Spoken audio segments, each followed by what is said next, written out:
राम राम। जैसा कि पिछले प्रसंग में बता रहा था कि ऋषि विश्वामित्र राम एवं लक्ष्मण को मां सीता के जन्म की कथा सुनाना आरंभ करते हैं।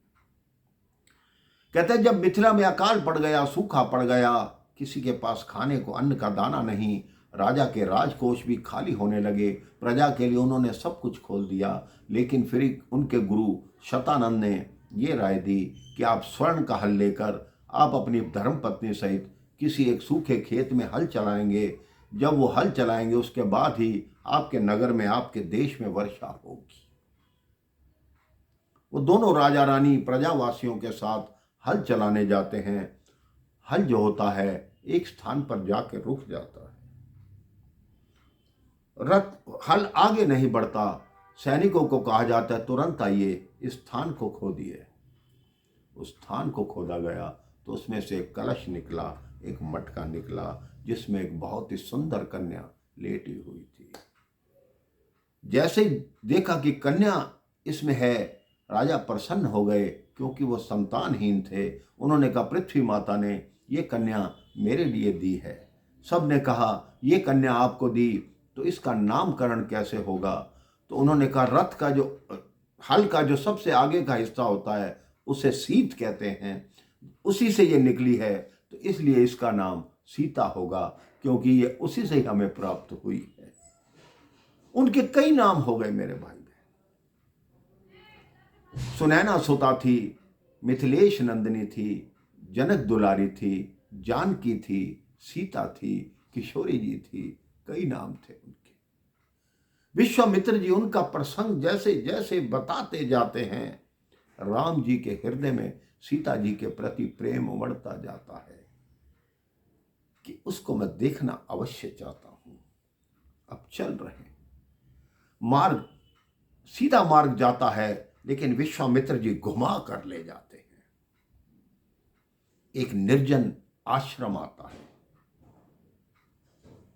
प्रभु श्री राम कहते हैं, गुरुदेव ये स्थान इतना निर्जन क्यों है? ये ऋषि आश्रम है या क्या है? ऋषि विश्वामित्र ने कहा, ये एक शापित कुटिया है। यहां एक शापित ऋषि पत्नी है जो कई जन्मों से तुम्हारी प्रतीक्षा कर रही है। राम जी ने कहा, ऐसी क्या बात हुई, वो शापित क्यों है? तब ऋषि विश्वामित्र ने कहा, यहां गौतम ऋषि अपनी धर्मपत्नी अहिल्या के साथ रहते थे। देवी अहिल्या बहुत ही सुंदर थी।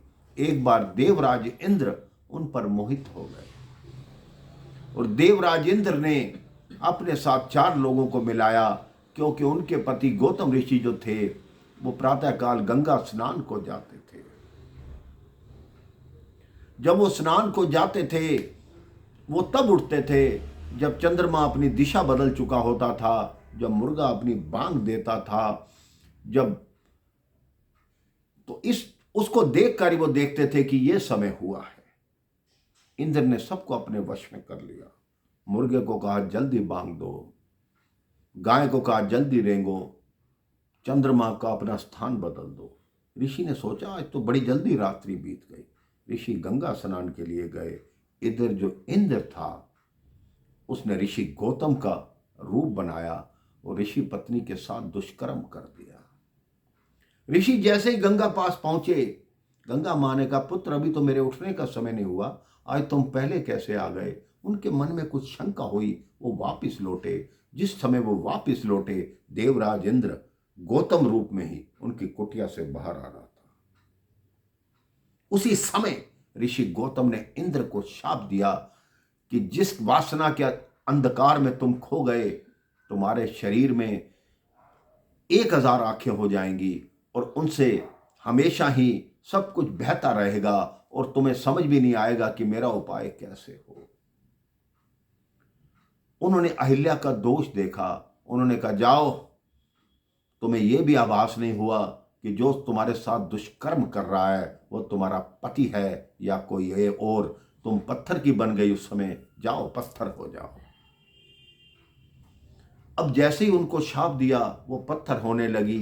देवी अहिल्या ने क्षमा मांगी कि मेरा दोष बताइए क्या है। इसके आगे का प्रसंग मैं आपको अगली कथा में बताता हूँ। राम राम, जय श्री राम।